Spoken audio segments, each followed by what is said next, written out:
The doors to the Viridian tea house are open once more. Hello everyone, it's a brand new video, got some really cool books, cool tea, and events to talk about. So if you're ready, let's do this.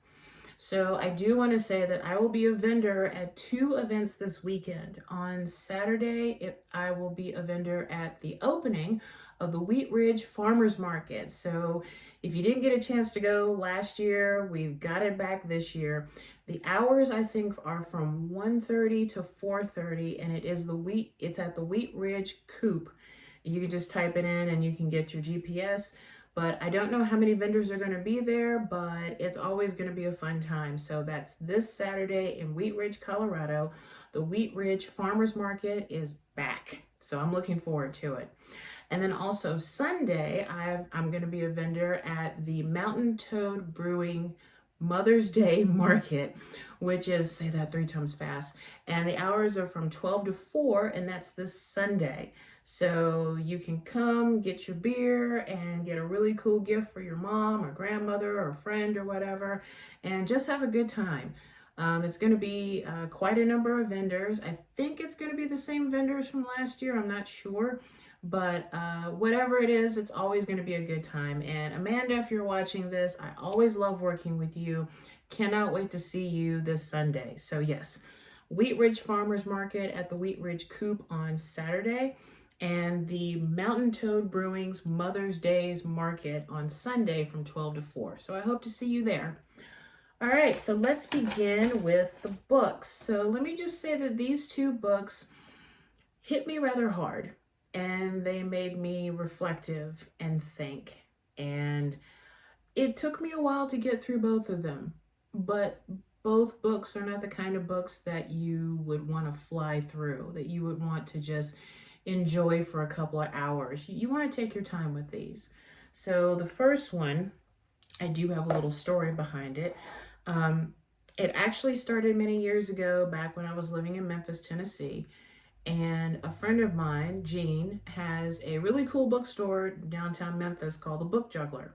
If you find yourself in Memphis for a vacation or what have you, do yourself a favor and go to her bookstore. It's really, really cool. Plus, she's a big time bibliophile. She can answer almost any question about books.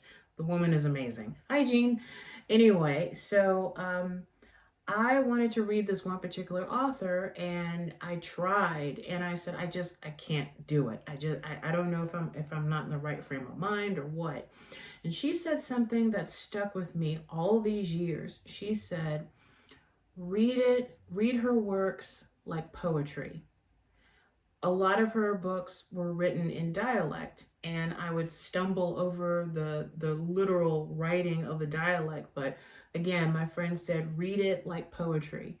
And when I went back and I read Their Eyes Were Watching God, it is one of the most beautiful books ever written. And Zora Neale Hurston is one of my idols. She's one of my inspirations for being a writer. I'm a late bloomer when it comes to her work, but better late than never. So that's why I decided to read Barracoon, The Story of the Last Black Cargo by Zora Neale Hurston. This is a book that you need to take your time with. So let me read the dust jacket for you. In 1927, Zora Neale Hurston traveled to Plateau, Alabama, to visit 86-year-old Cudjoe Lewis, a survivor of the Clotilda, the last slaver known to have made the transatlantic journey. Illegally brought to the United States, Cudjoe was enslaved 50 years after the slave trade was outlawed.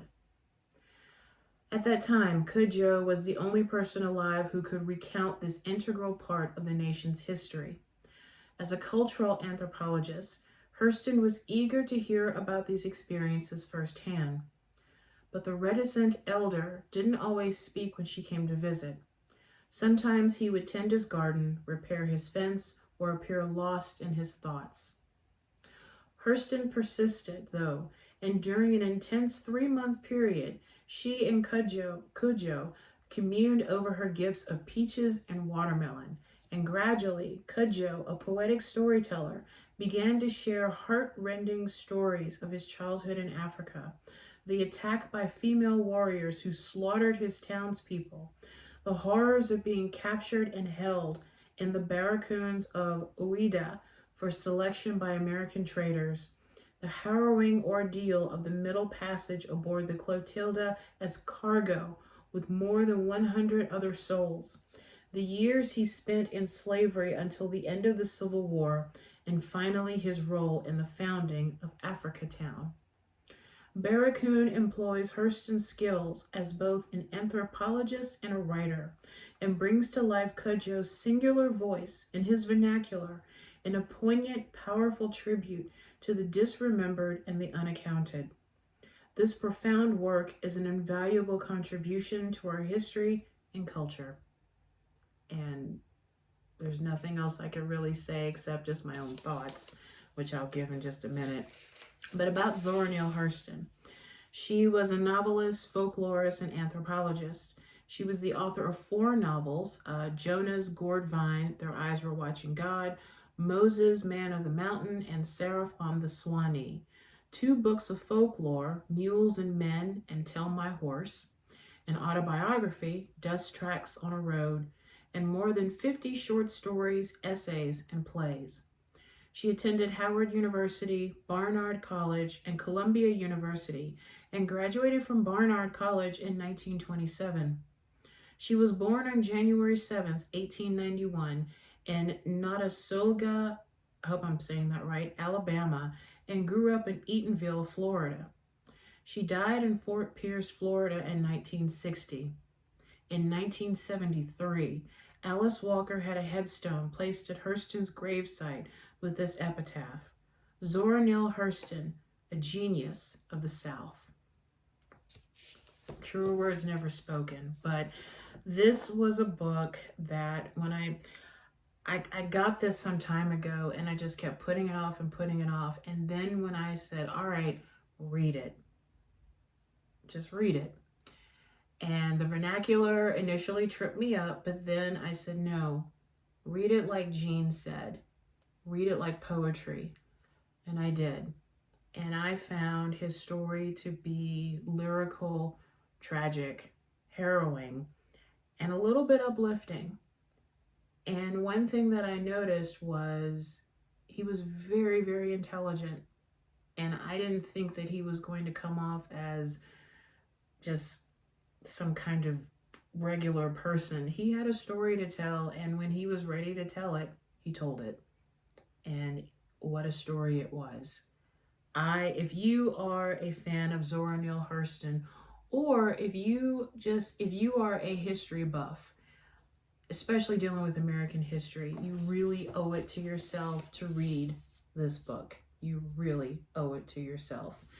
And Barracoon, with the spirit of Zora Neale Hurston, does receive 4 pots of tea by Viridian Tea House. And you know, I have to admit, I've only read one of her books, and I'm going to change that this year. I'm grateful that I'm surrounded by 3 or 4 different library systems. So if one library system doesn't have her books, others do. And I want to return to Hurston's world. I really do, because she was something else.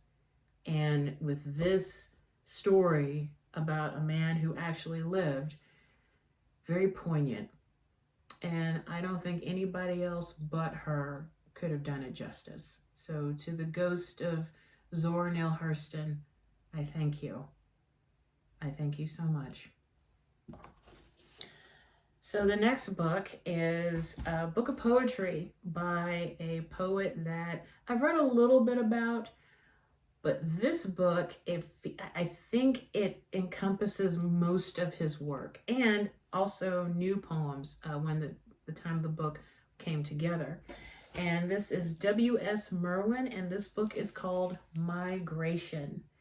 And this is published through Copper Canyon Press. But let me just read the dust jacket for you. W.S. Merwin is arguably the most influential American poet of the last half-century, an artist who has transfigured and reinvigorated the vision of poetry for our time. Migration, New and Selected Poems is a distillation of the best poems from a profound body of work and includes a selection of new poems. So I take that back. You're getting the choice cut of all of this poet's work in one book.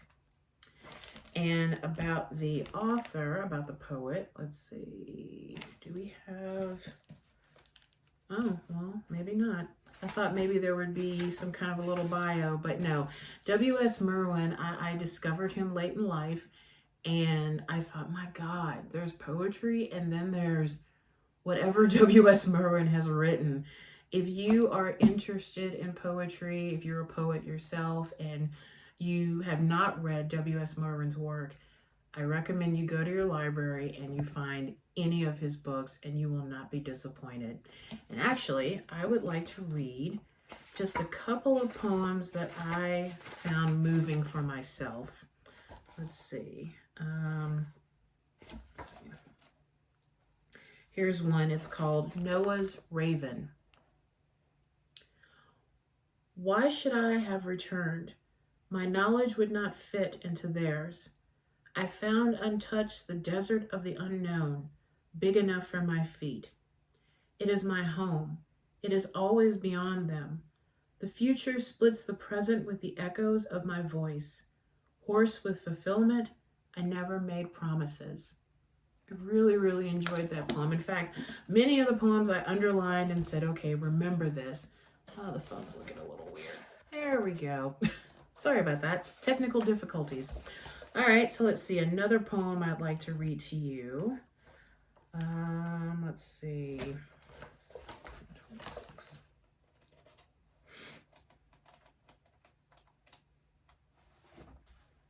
This one is titled The Plaster. How unlike you to have left the best of your writings here, behind the plaster where they were never to be found, these stanzas of long lines into which the Welsh words had been flung like planks from a rough sea. How will I ever know now how much was not like you, and what else was committed to paper here? On the dark burst sofa where you would later die, its back has left a white mark on the white wall and above that. 5.5 indistinct squares of daylight, like pages in water, slide across the blind plaster, into which you slip the creased writings as into a mail slot in a shroud. This is now the house of the rain that falls from death. The sky is moving its things in from under the trees in silence, as it must have started to do even then. There is still a pile of dirty toys and rags in the corner where they found the children rolled in sleep. Other writings must be dissolving in the roof, twitching black edges and cracks of the wet fireplaces, stuck to shelves in the filthy pantry, never to be found. What is like you now, who were haunted all your life by the best of you, hiding in your death. And I'll read one more. Let's see.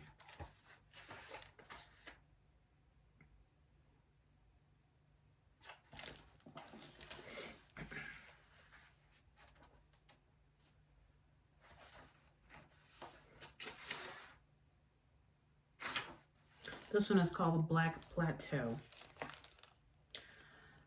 The cows bring in the last light. The dogs praise them. One by one they proceed through the stone arch on the chine of the hill, and their reflections in the little cold darkening stream, and the man with the pole. Then the night comes down to its roads, full of love for them. I go eating nothing, so you will be one and clear. But then how could you drown in this arid country of stone and dark dew? I shake you in your heavy sleep. Then the sun comes, and I see you are one of the stones.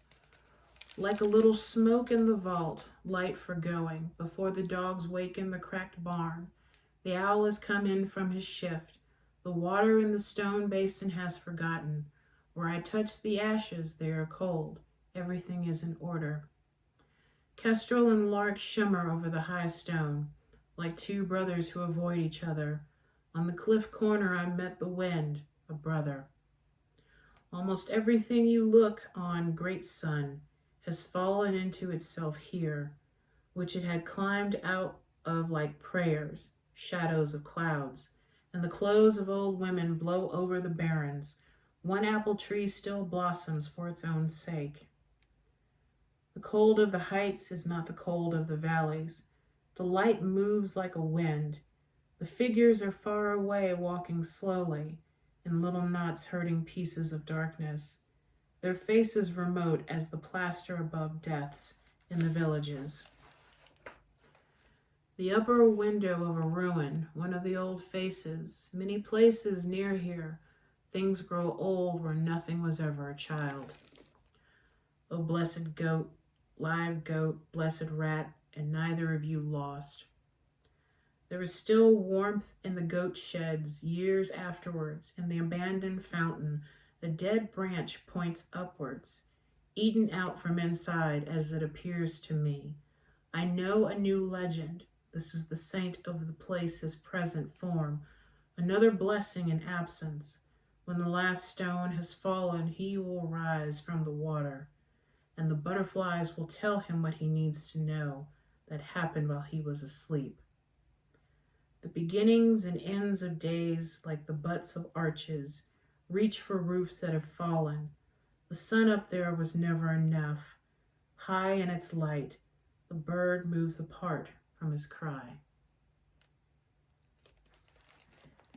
W.S. Merwin, Migration. If you love poetry, or if you just want to slip into someone else's dream, you need to read this book.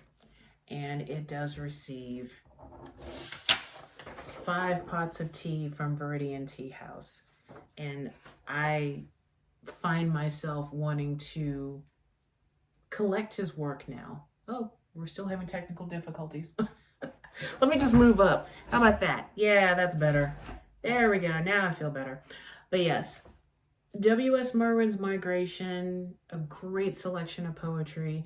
Nora Hurston's Barracoon, hearing the horrible story of a man, but it reads like poetry. Those 2 books really affected me and made me feel deeper. I love the fact that books can do that. Yeah, you got your books where it's the beach read and a little bit of fluff, but still a great read.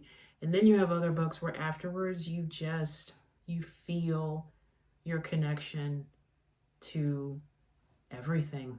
And that's how I feel about those 2 books. So look for them at your library, check them out, and please let me know if you read them, what you think of them. Please send me an email. My email address is tgoddess, and it's TEA goddess 74@gmail.com. So now on to the tea portion. So I realized that I actually had a tea that I had not reviewed yet. So my apologies on that. But this is from New Mexico Tea Company, and I'm enjoying a cup of Moonlight Mesa. And this was given to me by my dear friend down in Albuquerque, Keith Stubbs, who, if you follow Instagram, he is ABQ Indie Bookstores. He tells every kind of event that goes on in Albuquerque and in New Mexico. So if you are living in New Mexico and you're trying to connect yourself with other bookstores, please look for his Instagram handle, and I'll put it on the video. Also, he's a bicyclist and he travels, and he's just a really, really dear friend. So Keith, if you're watching this, thank you so much for being who you are, and just check out his Instagram handle. That's ABQ Indie Bookstores. And like I said, I'll put it in the video. So Moonlight Mesa is, I was trying to see if I need my glasses. It is, oh, I can't read this. Kota wild tea, juniper berries, rose hips, and lemongrass. And I let this, they said to let it sit for 5 to 7 minutes. I let it sit for 7 minutes. I let it steep in my Brown Betty teapot. But yes, I've had this tea before and I truly did enjoy it, but I forgot to review it. So from me to you, enjoying a cup of Moonlit Mesa tea from New Mexico Tea Company in my new Medusa tea mug.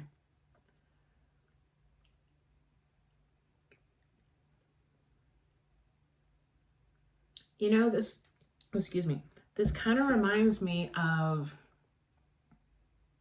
it doesn't kind of remind me, it reminds me of New Mexico. Very much so.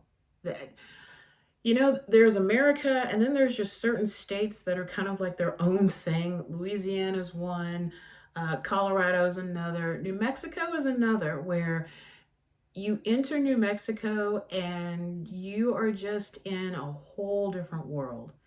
And the times that I've been in New Mexico, absolutely fell in love with the state. I love Santa Fe, I love Albuquerque, I love Las Cruces. And this tea reminds me of everything good about New Mexico. So once again, from me to you, a cup of Moonlit Mesa from New Mexico Tea Company.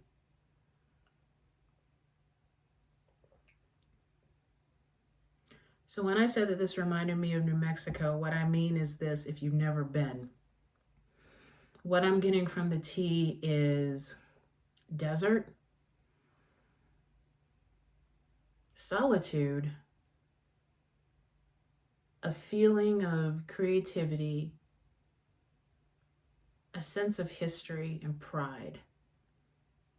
Kind of grassy, the juniper berries, you know, if you taste the juniper berries, you know what juniper berries taste like. But this is a blend that I really would like to try iced with just a little bit of honey.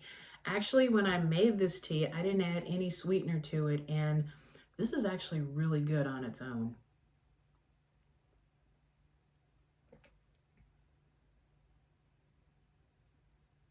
I wish I could put more, I wish I could describe it better, but this reminds me of driving from Albuquerque to Santa Fe. That's exactly what that reminds me of. And if you've ever done that, then you'll be like, oh, okay, I know what the tea tastes like. But yeah, this is an excellent, excellent tea.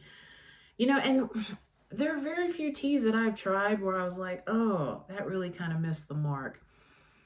You can't screw up tea. Tea is just such an amazing beverage, and it's so fascinating to try other companies' blends to see, you know, well, what made them think of adding these particular ingredients together? And then when you drink it, you automatically go right to what they name the tea as. And this is Moonlit Mesa. This is New Mexico.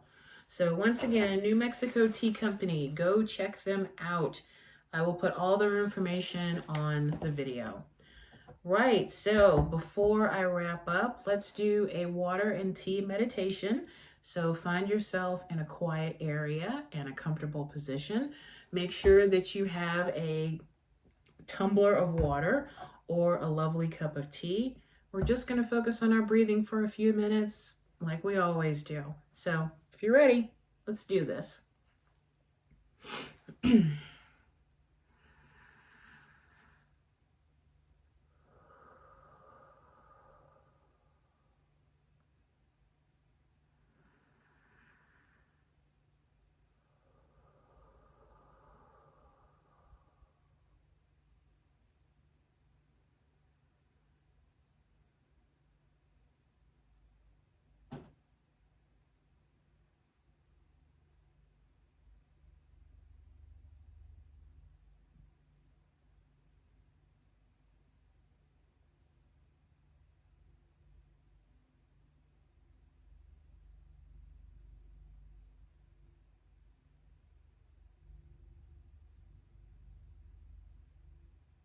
Now let's end this breathing meditation with a deep breath in through the nose and out through the mouth.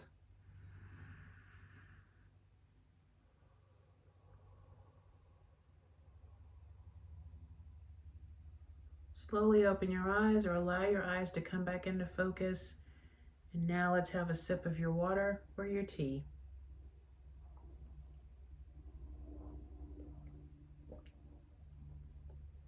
Oh, that's so New Mexico. That is so New Mexico. I love it.